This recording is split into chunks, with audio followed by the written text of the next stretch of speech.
Hello, Red Wave. What a win. Wild game. My name is Caleb Nale. Joining me, as always, co-host of Beware Bulldogs. Along my side is Caleb Pletz. Mr. Pletz, how's the weekend been, man? It's been a fun weekend. Enjoying the homecoming festivities, and so we appreciate the Fresno State Alumni Association and all the events that they put on. Overall, it was a really fun weekend. We had a great time on Friday night, and obviously, getting a win is definitely the exclamation point on the weekend. So, yeah, overall, really good. Had a good time at the game. Really good crowd. I think stayed most of the game. Overall, it was a really, really good weekend. Yeah, it was a great weekend. I'll tell you this. Saturday, it was too late. I didn't get home until 1:30. I don't know about you, but oh my goodness. Football games going late is rough, especially with a 1-year-old. Mm-hmm. If people weren't at Crow and Wolf, by the way, shout out to the Alumni Association and Crow and Wolf for having us out there. We had a great time, and we met a lot of you guys. So thanks for coming up and saying hi. We really appreciate it. It truly does mean a lot to us when we hear from you guys. Like, oh, my goodness, people actually listen to us and enjoy the conversations that are going on. So it means a lot to us. So thank you. But Crow and Wolf was awesome. What was I saying? Oh, if you missed what was said at Crow and Wolf, we have a lot of congratulations to give to Mr. Pletz because he is bringing a new Red Waver into this world.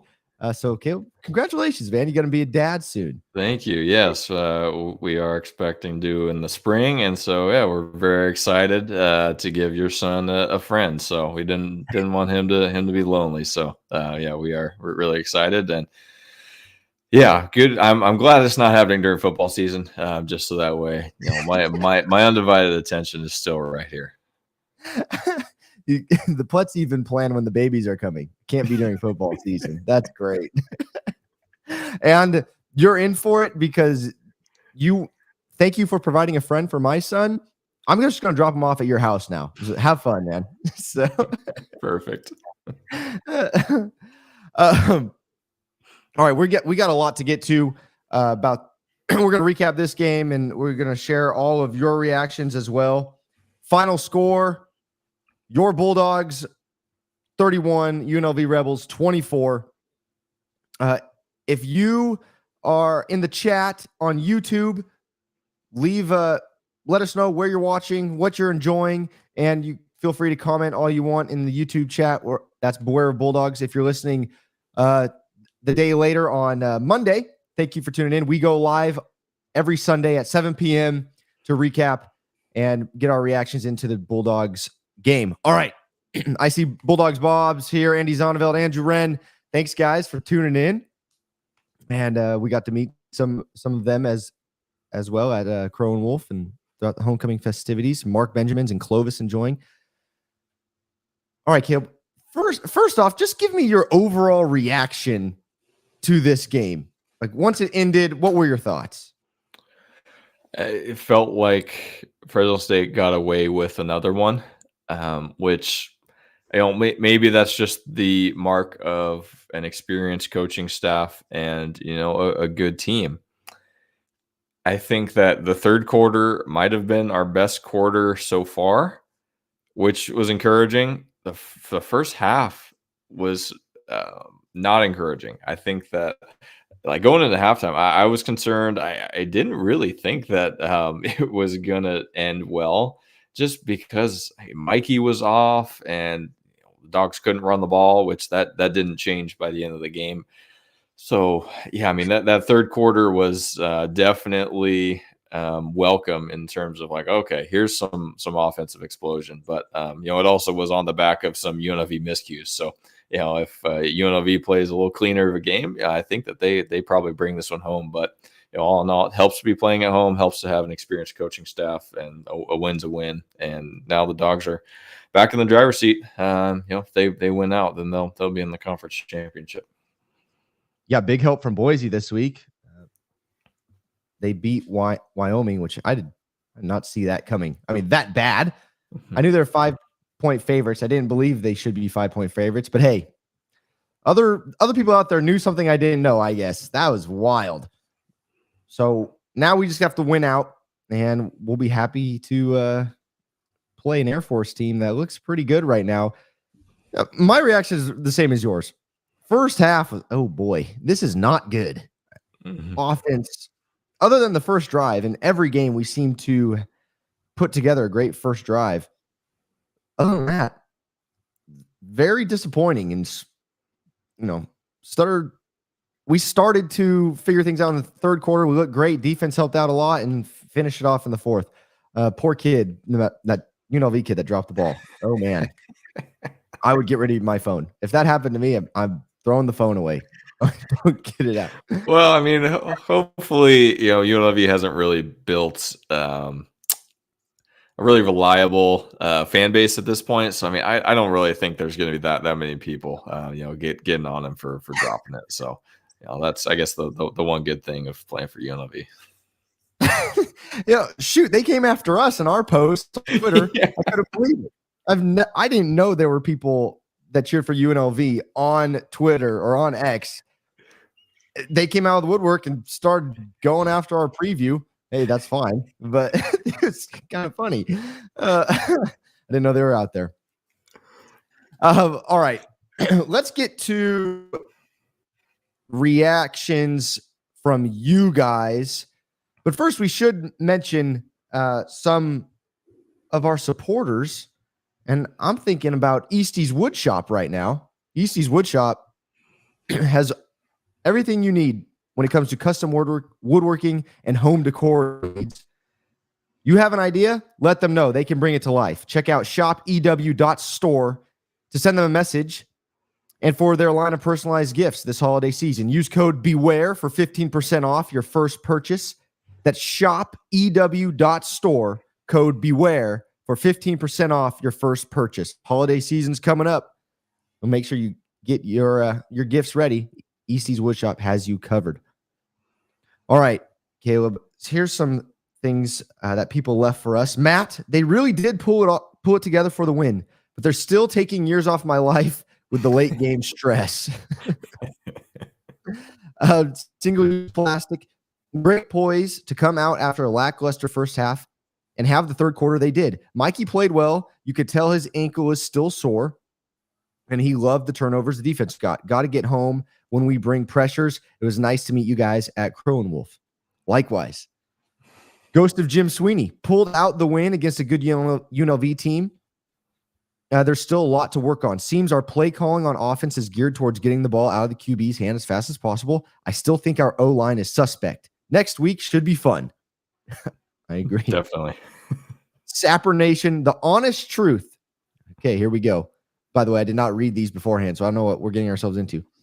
This is what the team is this year. 8 games in, and they are making it happen. The coaches need to play off their weaknesses, which both sides have it. You really can't fix it now. You just have to exploit your strengths. Go Dogs, beat Boise. Ricky J, tough fought battle, but Fresno has to play all 4 quarters. Feel like run game should have been established a little more. Defense did well against a strong run team, but our pass defense is still weak. No big plays given up, but too many mid-range because of lack of pressure from D-line. I 100% agree with that. Anything from those comments, Caleb, that stood out to you that you want to talk about? Yeah, I mean, let's talk about the O-line, because I think for the most part, Mikey was,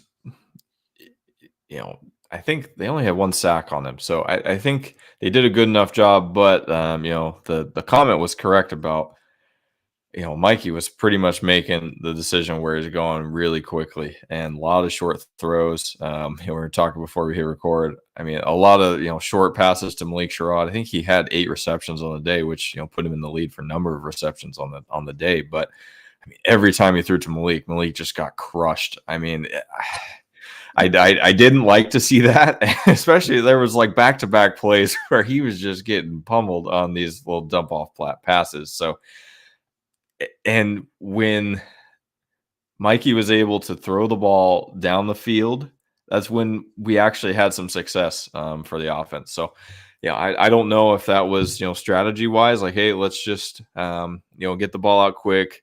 Hopefully our guy can make a move in space and, kind of treat it like a run play. But I don't know. I think that was kind of limiting our offense, especially in the first half, because it just couldn't really get anything going drive wise. Yeah, it was very disappointing. I went with my brother and my wife and my wife's, why are we throwing short passes? I thought when we throw the ball, it's supposed to be down the field. And then we taken bets on if the next pass play would be a check down. Because it seemed to me, and you guys tell me what you think, it seemed to me that we had a pass play called and their defense was good. I thought their linebackers did a good job of bluffing blitz and dropping into zone or vice versa. But it looked like he had one look straight to check down. And I would say that's because of the lack of time, some pressure on him, but he did get the ball out and do some things. Of course, we saw him force it multiple times into triple coverage, double coverage, balls getting tipped and things like that. But it looked like just we're looking for the first guy. If it's not there, we're going check down. And it works out. I mean, if you're getting 4 yards, 6 yards of play when you go and check down, that's the right play. I'm happy with that. Right. But I think it gets frustrating, especially if the defense just keeps you in front of them and hits you. I mean, most of the time we didn't gain a yard. We got hit at the line of scrimmage. Right. So, I mean, it was the short passing game was a little frustrating. My thought on that was it looked like a lot of the time UNLV dropped into a zone and we're running slants like through the zone and things like that. And Mikey is leading the guy and it through coverage, and you can't really do that. And the wide receivers made big adjustments, and I think this is a coaching thing. And I saw Mac did a good job of it. Trey Watson did a very good job of it. Josiah Freeman, just sit in that zone, in the open area of the field instead of continuing your route. Oh, if you're running a 5-yard slant, run, sit in that zone, catch it, fall down. So I thought they did a lot better job of that in the third quarter when we were moving the ball. That's what it looked like to me was happening, rather than we're going to just continue running that route. I also like to say that, I'm probably going too long, but when Mikey would roll out, we would have guys streaking down the field wide open. Mikey missed a lot of them. He finally hit one in Moss. He wide open, and it was a great play. But we got to be able to get our head up and make those and look for those guys streaking down the field when we roll out of the pocket. That should be your first look. So I think we just got too comfortable with check downs and things like that. But heck, if we're getting 6 yards, 6 yards of play on a check down, I'm fine with it. But if not, then it's going to become very frustrating. Andy Zonneveld says, got to pound it. Where's Gilliam? We didn't see him out there. Yeah, I mean, I think I saw him come in on maybe 1 or 2 plays. It was after Sherrod had gotten crushed on 2 plays in a row, and Gilliam was in, and I think they threw it, and it might have been a punt on the next play. So, yeah, I think the coaching staff likes Sherrod. He's clearly healthy and the most productive running back that's there, and I think it has to be part of pass blocking and trusting Sherrod to pick up whoever's going to be the free runner toward the quarterback, because earlier in the season, I mean, that's what was really hurting this Fresno State offense was running backs just not being able to make the right read and pick up the blitzer. So I think they just have confidence in the veteran running back there in Sherrod, and he is also the quickest and able to make a guy miss once he gets the line beyond the line of scrimmage. So I think it makes sense, and I don't think there's any sort of drop off between him and Gilliam. So I think if he's healthy and he can handle the wear and tear, then keep him in there. Yeah. Let me get to Instagram real quick. V Rodriguez, solid showing by the defense. Some costly mistakes by Keene. Greg, it was nice meeting you two on Friday. Same to you, Greg. Nice meeting you. We fought hard, and it's not going to be easy from here. That's for sure. Diego Hunting Slugs. We had wide open running lanes for the QB. They knew Mikey was limited. Fortunate to win. And I know who this is. Hunter, 3. Keen is inconsistent. Yeah, I think we're going to get, but he did enough to win. I'm not going to lie. There were people in my section chanting for Fife. In the first half, it was tough. And we were wondering, we talked about it all week long. How long is this leash going to be? He's playing. Mikey Keen's playing. Right. And he won. He did a good job. I have no complaints. We may be having a different conversation if we lose this game, but right now we're looking okay. We're making the correct adjustments, I would say, on both sides of the ball. I think we got our question answered with whether there's quarterback competition open back up. That seems to be a no. This was Mikey's game. Logan was definitely in the mix on the sideline. I like sitting. I sit behind our bench, so I like kind of watching where guys are on the sideline. You can kind of tell body language and stuff. And so Logan was definitely dialed. Following. Involved in coaching.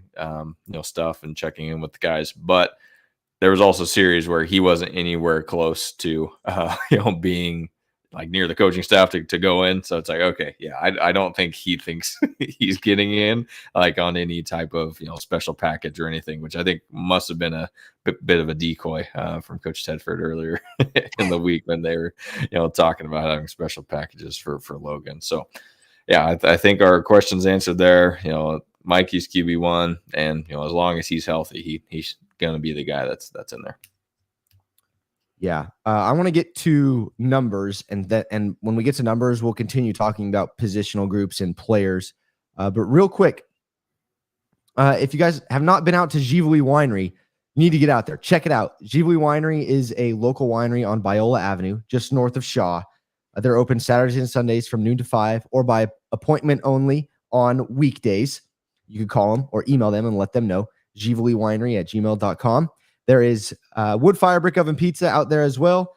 The grapes come from Fresno, and I know what people say about wine in Fresno. It's the best. It is.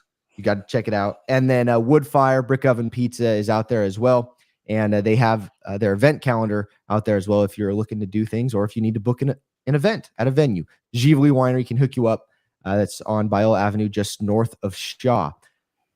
Also, Caleb Manage X, full-service property management company that services single-family, small multifamily, office, and industrial properties. They've been in business in Fresno since 1978 and are huge supporters of Fresno State. If you need property management services, check out their website, managex.net. That's managex.net. Shout out to the two of them for supporting Boyer Bulldogs and, as always, Fresno State athletics. All right, let's get to some numbers, shall we? Yes. I mean, we talked a lot about quarterbacks with Mikey Keen, and 4 touchdowns, 2 interceptions, 256 yards through the air. He went 27 for 41. Not the best first half, decent third quarter, a pretty good third quarter, and made adjustments at halftime and did well. Anything else you want to say about Mikey Keen, or are we good? Well, the 2 interceptions were concerning, and it wasn't just like, one time he made a bad call throwing into double or triple coverage. There was a couple plays where it was like back-to-back plays over the middle, throwing into heavy traffic, and getting lucky that it didn't get picked off. So yeah, that's concerning. So maybe that's a credit to UNLV's defense with putting maybe a confusing look together and not being clear on that. I don't know, but yeah, I'm not feeling super confident after this week. I think it helped that we were at home, and like some of the guys in the chat are mentioning that definitely some fortunate momentum swings with the fumbled punt and stuff like that. Definitely working in Fresno State's favor, but. Yeah, overall, not hugely thrilled with Mikey's performance, but he also had 4 touchdown passes and was able to spread the ball around. We'll get to receiving stats here in a second. So he did enough, but I do still think we're missing the threat of the quarterback being able to run. and which with Mikey, and especially coming off of ankle injury, that threat just isn't there. So it's kind of taking away another dimension of the Fresno State offense. Yeah, I agree. I like what you said, and I think it's the best way to put it is after this game, and for some reason it's been after most wins, still not feeling that confident with how the offense is performing. We're very inconsistent, I would say. So we could get that together. I'm going to feel a lot better about ourselves, but man, especially after what Boise did to Wyoming. I know Wyoming doesn't move the ball like most teams, but you got to worry some, I guess, that this offense, if we can put it all together or not. So I agree with you there. And on the other side of the ball, Maeva, I thought we did a good job of. Now let me say this: I don't think our pass rush was great, but I thought we did a good job of mixing things up, mixing pressures up and coverages up, and really getting to the ball. I thought we did a good job. And our run defense, we allowed 156 yards. Our defense in general, I thought was pretty good. But I was happy with what we did to a young quarterback in Maeva. But he's very good. I agree. Yeah, I think that he is going to be a good quarterback. I'm curious about if Doug Brumfeld's quarterback for UNLV, how the game is different, because I think he's definitely a more dangerous runner. I was surprised that UNLV didn't, run the keeper more often. I was kind of expecting more option looks, but I'm glad they didn't. But overall, Maeva, looked pretty good. He had a couple throws that were like, ooh, shouldn't do that. But overall, he's a young quarterback. I think he's going to turn into a really special player for UNLV, and especially with the coaching staff that they have now and kind of putting all the pieces together. I think going forward, UNLV is going to be, one of the teams to contend for conference championship. Bulldogs Bob asked, do you think Keene's ankle was bothering him? I would think so. It was very heavily taped for what I could see. So, you've mentioned you've had this type of ankle injury before, and getting back to full health took longer than 3 weeks. So I haven't personally dealt with it, but I have to imagine he was not as comfortable as he would have liked. I saw him. I see Andrew. He definitely limped a few times. Andrew says I saw the same thing. He was limping a lot. But hey, kudos to the kid, man. It was taped up, I'm sure 3 or 4 times underneath his socks and outside his socks and outside his shoe. So he was ready to go, and he fought through the pain. So kudos to that kid. But I want to make sure that it's not a detriment to the team if you're hurt. And he got the job done though. Keith Bessinger says we're 7-1 with some glaring issues. Credit to the staff and players for making it work with this O-line and QB who is capable of throwing 30-plus yards down the field. Remarkable where we are. I agree with Keith there. And Bob adds, first win over a team above 500 this year. Dogs beat an above 500 team for the first time this year, I should say. All right, let's move on to running game. Malik Sherrod had almost every carry, 17 carries, 56 yards. We did have, like a jet sweep end around with Jalen Gill, went for 6 yards, Caleb, and it was a first down, if I'm remembering right. Yeah, it was. So you can't say anything bad about it now. But what's your thoughts on the running game? And we talked, it hasn't been that great. We would like to see them establish a running game a little more rather than a short passing game. What are your thoughts on this running game on Saturday? Well, it seems to be about the baseline performance for this team. And, that's not an indictment on Malik Sherrod. I think that he's having a hard time having an opportunity to run beyond the line of scrimmage. So I think he's doing the best he can. And, obviously it's good enough to get a victory, but, I don't know. Like, any football coach is going to tell you you need to be able to run the ball to be able to be successful. So I think that long term, this is probably going to be an issue if we keep putting up 50, 60-yard total rushing performances. Yeah, there's going to have to be a lot more production running the ball. Indeed. I see some questions like Devin Rivers. We haven't seen Devin Rivers. I would think they're trying to keep his red shirt. I'm guessing he's redshirting. And that's why it surprises me that we're not seeing Gilliam out there, unless there's some, injury that we don't know about right now. But I don't think so. I haven't heard anything. Haven't seen anything. I've liked what I've seen from Malik Sherrod. We got to get him the ball more. We got to fire up this O-line. And, I'm surprised at the beginning of the season. We talked about, this is a offensive line coach who prides himself on running the ball, or at least run blocking well. It's been a struggle this year. So I was hoping we wouldn't have this conversation, later into the season, but we are. So, and our longest run of the game was 8 yards by Malik. You'd like to see something longer than that. When it comes to, let me get back to the chat, make sure I didn't miss anything on this stuff.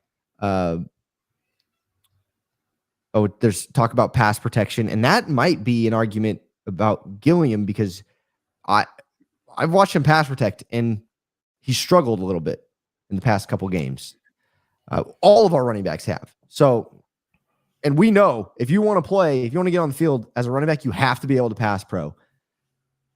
So, I don't know that I may be completely wrong, but I don't know. Okay, what do you think? Yeah, I think you're spot on there. The Sherrod playing the bulk of the game just has to be an indicator of confidence from the coaching staff. He's the best at pass protecting between Gilliam and Rivers, and he's best catching the ball out of the backfield too. Like, Sherrod is really skilled at catching the ball, especially when he knows he's going to get hit, right after he catches the ball. So yeah, that's just confidence from the coaching staff. He's the workhorse. Keep him out there. Mm-hmm.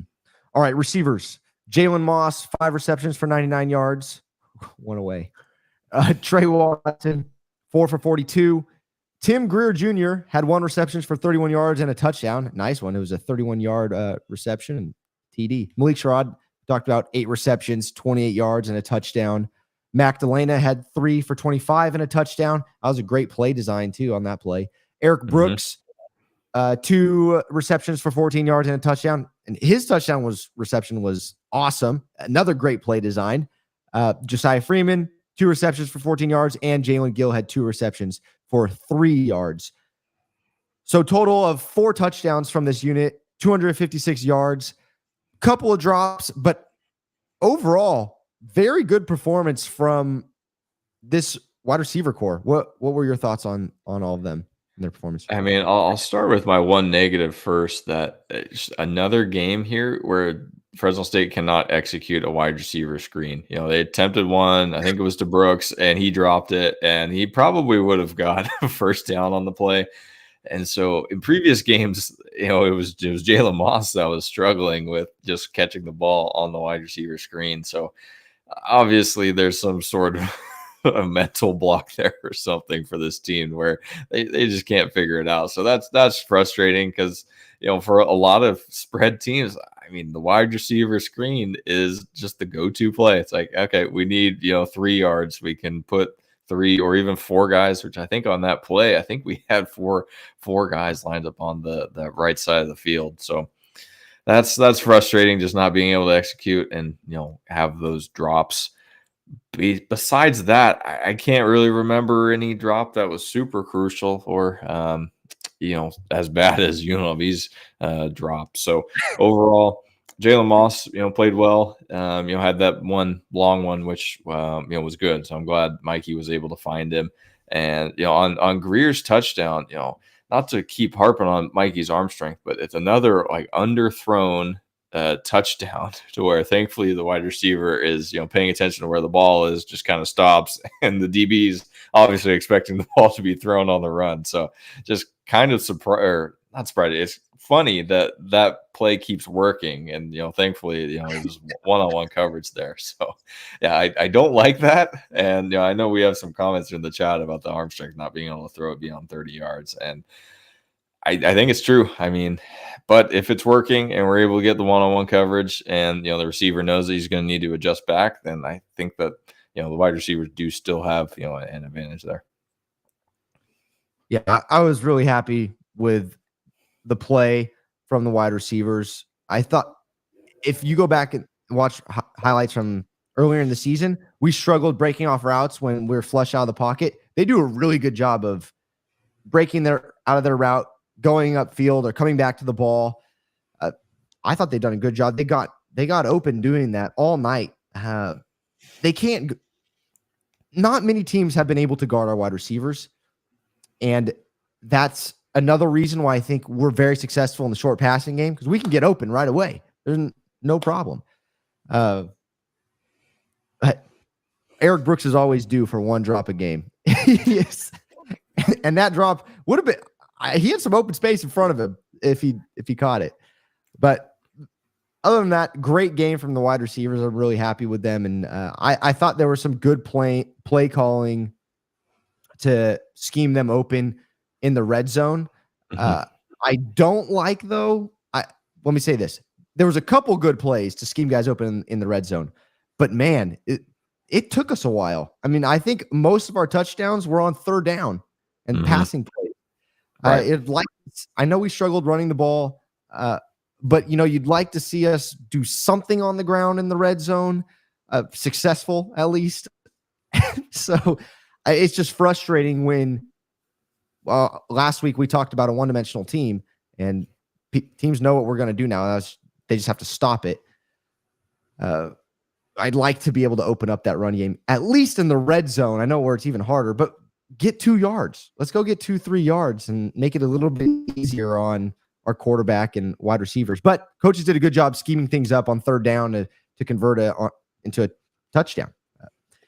Yeah. And one more thing, Trey Watson needs to get more targets earlier. I don't think he had, a target until the second half. And I mean, he is, the most physical receiver that Fresno State has, just because of his size and ability.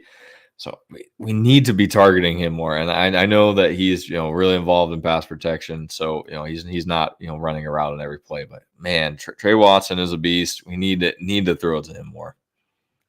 I agree. I totally agree. He had, what did he finish with again? 4 for 42. A lot of them. Well, I remember one specifically, but I thought he did a good job adjusting second half and sitting in those zones. And he's so much bigger than everybody else and athletic. It's so much fun to watch him run with the ball. I'm waiting for someone to get absolutely trucked. But yeah, we do. We need to target him a lot more. And also, I mean, Eric Brooks only had 2 targets, but Josiah Freeman, he was targeted more. I believe it was either on the interception or one of the tip balls he was targeted. But I've liked what I've seen from Josiah. And then Jalen Gill, he's made big plays in the past. He only had 2 receptions. So you'd like to see those 2 guys get the ball in their hands a little more than what they did. But hey, we'll take it, I guess. We won. All right, defensively, Dean Clark led the team in tackles, total tackles. As with Lavelle Bailey. Those 2 looked very good. Specifically, Lavelle Bailey with another interception to seal the game. He was in the backfield a lot. I mean, he crushed some people. Lavelle Bailey was a stud this game. What were also, we saw a lot more 2 CV Nomura this game. I was happy to see that. And he was making plays over the field. Thoughts on defense? Yeah, this was an interesting game to watch personnel-wise. There a lot of substitution and a lot of creativity too. I mean, there was a good amount of plays where, Maurice Norris was, lining up as the, second cornerback with him and Carlton Johnson, which If you can watch Mo play press coverage, it's hilarious because he's always talking and he's just like getting in the guy's face. I mean, there was one he was playing like 10 yards off. The receiver just ran right at him and he just like trucked him. So like I don't think you're allowed to do that. I was worried he was going to call for a penalty on that one, but it's hilarious to watch Norris play coverage. Just because he's more physical, which is really funny. But I think he had a really good game. He was in on a lot of plays and just was, he's our most versatile player there in the secondary. So definitely glad that he had a good game. Lavelle Bailey, he's the captain and he showed it this game. He's the vocal leader, the emotional leader, and just sealed the game with the pick. Huge game. I think we still saw some rotations from the other safety position. Early in the game, it was mostly Cameron Braca. Then we saw some Krishan Gordon. And then towards the end of the game, it was mostly Steve Comstock. So obviously there's still, a rotation there between, the safety that's not Dean Clark. So I'm expecting that to go for the rest of the season because I don't know if, it's just a situation thing that the coaching staff likes. I don't know. But overall, different look. Oh, and the other thing I wanted to mention was, a lot of times the Dogs were playing 3 linebackers on the field, which, isn't something that they've done in the previous 7 games, where it's mostly just Lavelle and a rotation of Malachi or Ray Scott. So, just kind of different look there with Tuasidi getting in there. He did get a sack, which was good. The Dogs needed to get a couple more sacks because UNLV was just able to convert on a handful of third downs just to keep their drives going, which, was tough on the Fresno State defense. Yeah, I do want to jump in and say Mo was the guy we were talking about in the stands. Oh, I love watching Mo play. And I always want some of Mo. He is awesome. And I saw him get trucked as well. But the guy was talking and he just went, meh. I love it. Maurice it was a lot of fun. And I mean, there was some smack talk going on former Twitter. And oh man, I'm here for it. I may have been part of it, but I was happy Mo came to back me up on the field and on Twitter. So it was definitely. I mean, and there was several opportunities in this game where it looked like it might be headed to a little dust up on the field, but thankfully there weren't any penalties called. I mean, there was a handful of times where mostly our guys were just pointing and yelling and kind of instigating, and I was expecting a penalty or two. Oh no, don't let them trick you, Caleb. Those guys were instigating. The second guy always gets caught. They were instigating. You're right. And Bob he said it was chippy all night. We saw it from the jump. The entire UNLV team, doing their prayer in the end zone. And once they came out of that prayer, they got to go pray again because they were saying things that I'm sure some people wouldn't be happy with, and they lost. So it was a fun game. And I saw I sit on the east side of the stadium, and to the north, on the northeast side of the stadium where the visitors sit, there was something going on. They were yelling back and forth. So it was in the crowd. I didn't see a fight, thank goodness, but there was some smack talk going on in the crowd as well. It was a fun night. We sat down with David Tonkipa at Crow and Wolf and talked. He was saying he wants it to be the fans to show up and be chippy and aggressive. I'm thinking, oh no, here we go on Pat Hill night, because he wants to bring back that Pat Hill mentality, that Fresno State mentality that we have. So it was there for sure, and our boys on defense showed it too. That definitely at the end of the game, but special teams. We need to talk about special teams. Special teams. I saw earlier in the chat, Bob was saying, we haven't complained about special teams in a while. Special teams has been solid. They're looking good. Carson it's a different person. That dude is booting the ball. I'm really liking what I'm seeing from Carson. I'm happy for him. But Dylan Lynch hit one field goal. Mm-hmm. He was perfect on the night. And I mean, our here's my one complaint. Kickoff return, I think, should be a little better. We caught the ball at the 10-yard line a couple times and took it 10 yards to the 20. We got to catch the ball and go. My conversation would be, hey, specifically with Jalen Gill, like, we got to run. If you take your time, that's actually when people get hurt. Right. Like, catch the ball and go. I don't want anybody getting hurt. So, and holes open up and close quicker in special teams than like when we're running the ball. Well, there's not very many holes when we're running the ball, but yeah, you're playing with a big field when we're returning. Go hit it fast. So that would be my one thing with special teams. Other than that, we're doing great. We look really good. Yeah, I agree. On the kick return side, it was getting frustrating because, Fresno State wasn't even getting to the 25-yard line on a kick caught on the 10. So it was getting to the point where, okay, let's just fair catch these and just take it on the 25. Was just thinking, right. Yeah, at least we can guarantee that. But yeah, I agree.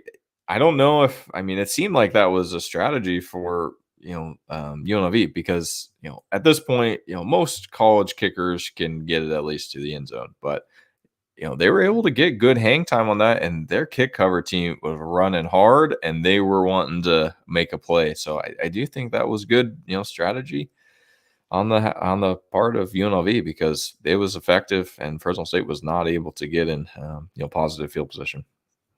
Yeah, even on our punt returns, and their punter outkicked the coverage twice. Mm-hmm. I can recall, but their cover team did a great job. Mm-hmm. I thought Brooks might break one. It didn't happen though. So I think if I'm going to choose where we need to improve, it's on our return game, but punting and field goals and Lynch kicking it through the end zone almost every time, other than one time, I believe, but our coverage did fairly well. Everybody's been good. So I'm really happy with the special teams. All right, we're going to get to play of the game and player of the game. But first, I got to tell you about Flora Flower Co. Flora Flower Co. Is a local flower shop, supports local growers, and it's just one-stop shop for gifts. They have baby gifts if you need it. They have cute mugs and journals and things like that. That if you are looking for a gift for your loved one, they have on They are located on Shepherd and Willow, Mondays through Saturday, 10 a.m. to 6 p.m. And you can use code Fresno15 at checkout, in store or online. Fresno number 15 for 15% off. And when making a bouquet, there's a florist in the store to help you create something. So that is always huge. Thank you, Flora, for doing that. So check out Flora Flower Co. Use code Fresno15 at checkout for 15% off. And lastly, the Vine Church in Fresno, located on Shaw, just west of Grantland. My wife and I were looking for a church that was in our community, and we drove past the Vine often. We tried it out. Everyone was kind, welcoming. Pastor spoke biblical truth. We invited to lunch. We've had a great time. If you're looking for a community or a support group or a small group looking to join in your, closer out on the west side out here, let me know, and I'll see you there. Sundays, 10 a.m. at the Vine Church, or if you're looking for a small group, hit me up. I attend the church there, so I can get you plugged in. I've been attending, and I've enjoyed it a lot. So shout out to the Vine Church. They're huge supporters of Boer Bulldogs and Fresno State athletics. All right, Caleb. Well, Chris says he's still waiting for that elusive kickoff touchdown return. Me too, Chris. Me too. Oh, man. Bulldogs Bob says play of the game is easy. The muff punt by UNLV. And I've seen Keith say that a couple times as well. I'll start with play of the game, Caleb. I'm going to steal it from everybody in the chat. It's the muff punt. That was our biggest play of the game. Yep. Other than the Jalen Moss catch, that was our biggest play of the game. And it turned the tide in and the momentum in this game and how it was going. Yeah, absolutely. If that doesn't happen, it's a completely different game. Fresno State offense, still looked flat coming out of halftime. I think it was a 3-and-out, right? 3-and-out, and fortunate that UNLV another blunder, and credit to Stephen Comstock for playing hard and being there and getting the recovery. So that was huge. Can we credit Carson King for maybe putting a little extra, something on the kick there to make it bounce funny? So, overall, that has to be one of the plays of the game because it completely fired up the crowd, like I think the comment said, and just kind of got the team back into it. And we needed a big play, and for it to come on a special teams turnover, however you can get the momentum in your favor, definitely take it. Yeah. Hey, if you're going to call fair catch, you need to get out of there. Just leave. Or if you're not going to catch a ball, just get out. Oh man, it's two bonehead plays that turned this game around. Adam Juarez talks about the drop pass by McKee. That as his play of the game. I mean, if he catches that, we're heading to overtime. At the best and at the worst, they go for 2 and try to end this game. The other plays that stood out to me were Eric Brooks' catch in the back of the end zone. I thought that was a good catch, and it came at a good time, kind of on our run there. And a very tough throw by Mikey, too. I mean, it was in between 3 defenders, dropped perfectly. So very good catch by Eric Brooks. I agree on that one. And Adam says something. He was getting Oregon State vibes from last year if the guy made that catch. I was sitting next to my brother, and I told him, I said, if they score here, I would go for 2. There's no reason for them to, in my opinion, because they couldn't stop us. I mean, we couldn't really stop them, but either way, exactly. So we couldn't stop them. So go for 2. Let's end it here. I was kind of getting that vibe as well. Back to the Eric Brooks touchdown and the good pass by Mikey Keene. I wrote down on my notes on my phone, Mikey's got to throw guys open. And I didn't bring it up earlier. But Mikey's kind of waiting. I know we're past the quarterback talk, but he's waiting for guys to get open to throw it to them, or he has his read and it's not there, then check down, right?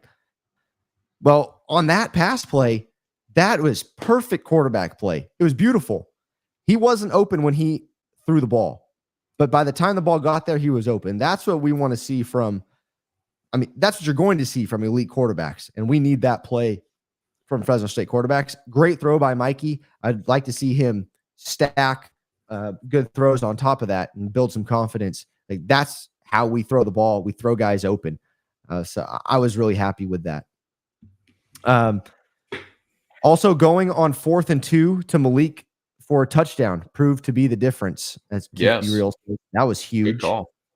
Mm-hmm. And Bulldogs Bob, game was very fitting for a Pat Hill night. Very reminiscent of so many games of that era. Yeah, we mentioned it the week of, but Ring of Honor, Pat Hill, his name went up in the stadium, and he's now in the Ring of Honor. I thought, tell me if I'm wrong, Caleb, but are they going to put everybody up in the stadium that goes in the Ring of Honor? Because I thought they weren't doing that. I mean, Pat Hill very much deserves to have his name in that stadium, but I'm just curious, is everyone going to have something up in the stadium? Good question. I guess that's an Elevate question. When I think of a Ring of Honor, I'm expecting a kind of like monument type of thing, maybe outside of the stadium when you first come in. So hopefully that's part of the Elevate process of, renovating the stadium, just so that way, each person is able to be, honored in the way that, they deserve. Yeah. Okay, Caleb. Let's get to our player of the game. Who is your Beware Bulldogs player of the game? I'm going defense. I'm going Dean Clark. This was a solid game from Dean Clark. Fumble recovery, interception, tied for the lead in tackles with 8 tackles. He was in on plays, didn't have any missed tackles. So overall, huge play from the safety that Fresno State really needed because, this was a really tough opponent and tough offense. And Dean Clark at safety was there to, clean up some of the messes and kind of help with, get the momentum changed around and, give offense short field too. I think that's something that we should talk about is the turnovers enabled Fresno State offense to have short field and convert on points. So that was huge. Yeah. If I'm going to give a player of the game, I'm going to give it to Lavelle Bailey. As he got that pick at the end. I thought he was in on most of the tackles. He made his presence felt as well as Dean Clark. I'm going to give it to Lavelle. And I agree with Bob. It's a little bit trickier when trying to give an offensive or a player of the game to an offensive player. Shoot, we could give it to Carson King with the punt. He forced them up punt. But I'm going to give it to Lavelle Bailey. I got a fly in here. What in the world? Any other players that you think are deserving? And if you guys think of any players that are deserving, let us know. Tim Greer got a touchdown. Yeah. On a good play. But I don't think you can. It's really hard to single out an offensive player for the game. I do want to mention Comstock. I saw he was in a lot this game, and he was one of the players. He was talking the most smack out of all the players out there. That guy, I couldn't believe it. So, and I see a lot of Johnny Hudson in the chat. He was huge. He clogged up some big holes. UNLV, they ran the ball effectively, I would say, but not to the level that they want to usually. And it was in part due to our D tackles in the middle. They did a great job. You know, we could talk all we want about our line getting pressure on the quarterback, but our run defense was great. And we talked about it before, Caleb, and we've talked about it multiple times on the show that, and I know you guys in the chat have too. Our run defense has come a long way since Coyle has been here because we've struggled to stop a running quarterback. We've struggled to stop the run. I know Boise ran for a lot of yards on us one year, but for the most part, we've done a really good job stopping the run. Bob adds, and we didn't mention this is good. Isaiah Johnson was back this game, and he did make some plays. Definitely. And foreshadow to next week, Boise's going to run the ball. You know, George Halani's back.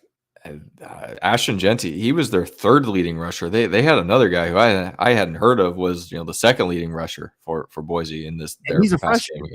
Right. So it's going to be another tough running game for Boise.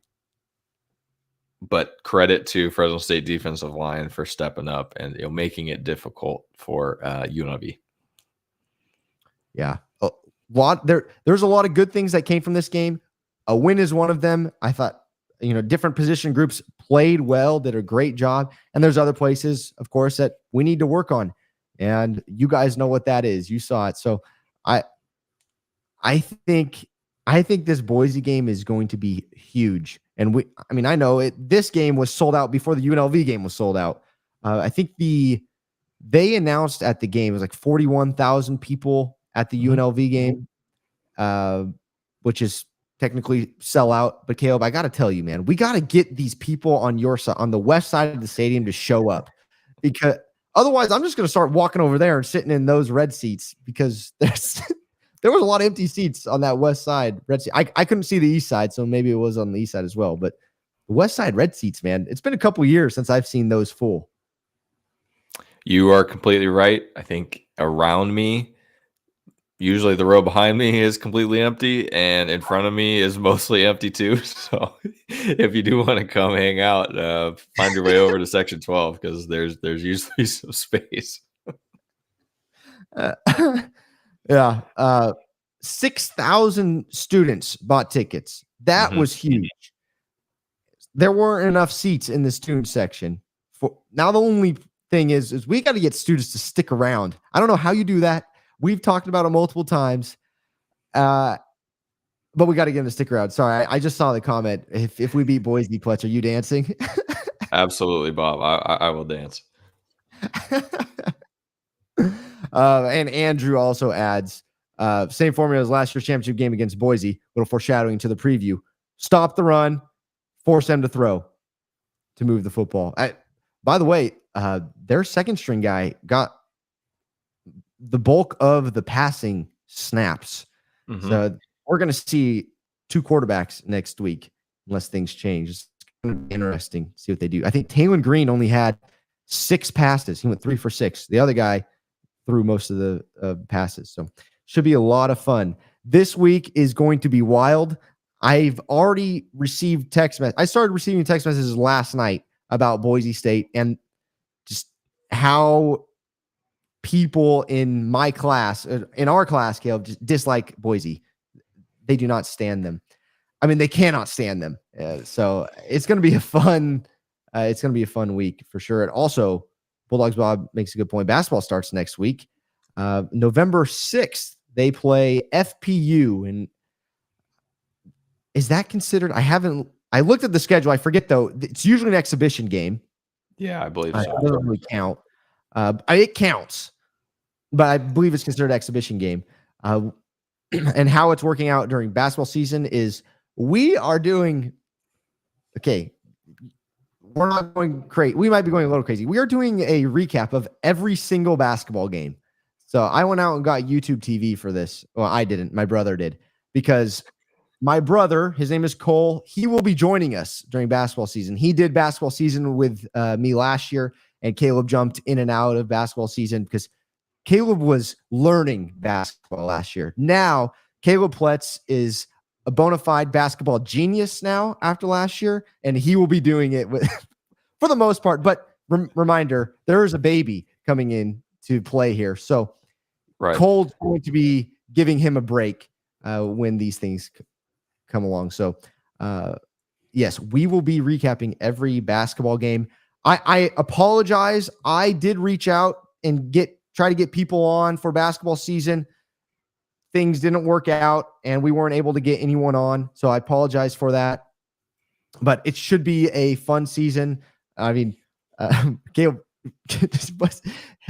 somebody asked Hut and said, "What are you excited about this year?" Something along those lines. Says we're athletic this year, or more athletic this year. I believe. I see guys. I see the guys there. They look very athletic, and we're also bigger. From what I know, we're playing 2 bigs to start the season. We'll see how that goes. I know Fresno State basketball fans have been wanting 2 bigs on the floor. We wanted it last year, so it's going to be fun. And yeah, don't worry, we're not neglecting football. We will still be doing football unless I die of exhaustion from trying to cover basketball and football. But it should be and the good news is right now, Fresno State basketball, no losses. So there's only uphill to go from here. But there is a lot to look forward to. Thinking back toward last basketball season, I was always just hoping for some depth behind Eduardo Andre, because if he got in foul trouble, then this team was hosed or screwed, because they just couldn't play defense with only one big guy, and we would just get dominated. So hopefully the depth there is quality, and I'm hoping for a competitive team this year. I believe we will have a competitive team. Bob says, Hut's coaching for his job this year. Hut's got something to prove. He's got to get the best out of the players. Andrew Wren, as long as we can shoot better, yes. That was one of the questions that I was told to ask Hut if we ever got to talk to him. How's the shooting been? Because we need to shoot better, and the guys know it. The guys that we've talked to, they know, and they're ready to. I know they've been in the gym shooting like crazy. And Keith Be Real talks about getting the basketball fan base back to selling arena years. I agree. I only got to experience this much of it, and it was wild. And I sat down. Actually, we went to the Stephen Shelley Foundation brunch today in honor of Stephen Shelley. Stephen Shelley is a former Fresno State Bulldog football player. He got brain cancer and passed away. And his wife and friends started this foundation, Stephen Shelley Foundation. It was a great time.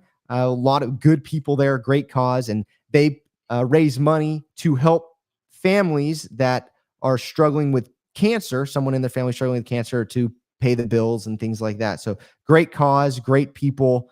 And I was there today, and I mentioned that because I was sitting at the table with a superintendent of a school district, and they said the same thing. They want State March Center to be packed like Selland Arena. They're actually excited for basketball season because there's a lot of basketball fans here, and they want to have a team to get behind. So I'm really excited for basketball season, and Boise State this Saturday. It's gonna be wild. What is we'll talk about it in our preview, but so I'll save it for then. I'm thank you guys for tuning in. Okay, any other things to say about this game against UNLV? Any reactions or basketball season? One last football comment that I had written down in my notes was Fresno State struggles when they're backed up in their own territory. I think we were able to get like 6 yards, I think, on 3 running attempts. And, if you think back to the Nevada game, that's kind of what let Nevada make the score look a little bit more respectable with, getting the safety and then, the touchdown immediately following. So that's a concern when we can't get a decent push to kind of get the ball out from, danger zone there. So that was just another concern I had written down. Thankfully, Mountain West punters aren't super elite right now, so not a huge concern with always getting pinned back deep. But there's a concern if the line isn't able to get a push and we end up in a sticky situation there. That reminds me of something, and I did a little complaining last week about this, and I'm sorry I didn't complain again. But when we get the ball with 30 seconds left before halftime and we have a timeout or 2 timeouts, I would love to see us take some shots. I know we don't want to turn the ball over. I mean, I watched Stanford do it against Washington, and they went down and scored, kicked a field goal, I believe, and, put points on the board. We're down and we're not playing well. We need a spark. Maybe that's probably the reason why we just took a knee and went out. And but against Nevada, we had 2 timeouts with I think 40 some seconds left. We need it winning in the locker room. This week we did the same. I like to see us, try to get something going with 30 seconds. Let's connect on a deep pass play. Let's roll Mikey out on a sprint and chuck it deep to Jalen Moss or Josiah Freeman, high point it. I don't know. Well, am I crazy? I don't know. That's what I'd like to see. I agree. And this game, it was especially interesting / frustrating because UNLV's drive, Fresno State had stopped them. I think it was a 3rd down. Tedford called timeout to stop the clock because it was looking like Fresno State was going to get the ball back with, I don't know, it was like maybe a minute and a half, 2 minutes left. And then UNLV converts the 3rd down and then they end up scoring. So kind of ended up biting Tedford there. So that was kind of a questionable call there about, whether to, try to manage the clock and get the ball back. Obviously, if the defense gets a stop on 3rd down, it's looking like a great call. So that way offense has plenty of time to drive down. Right. But yeah. So far, the offense hasn't shown the ability to consistently get a couple chunk plays to get in field goal range. So, and especially with Mikey having thrown an interception too, I think that was just hey, let's get back to the locker room, let's regroup, and it's a fresh half coming out. So I wasn't surprised because I was more thinking worst case scenario, Mikey's going to throw another pick and it's going to be even worse. So I was fine, and dogs were getting the ball coming out of halftime. So I was okay with that in that situation. Yeah, I understand it. So. I know. I want my expectations are way too high. I know. My brother tells me. Bulldog Bob, back to you guys real quick. Did you guys go to the tip-off dinner? We did not. We did not make it. And then he said, "Did you see Dion throw his players under the bus after losing to UCLA yesterday?" I did. Said he's got to go and get new O linemen. Go out and get new O linemen. Oh, that's tough. He's not wrong. But you don't say those things. You're a coach. You're supposed to develop players.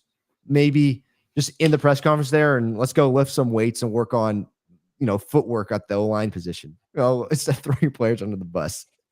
And then Andrew Wren, Caleb, he's making sure you remember, we owe Boise a beating. Pletz, you got to pick an ass kicking this week. All right, we'll take care of it. All right, everybody. Thank you so much for tuning in to another night with Beware Bulldogs.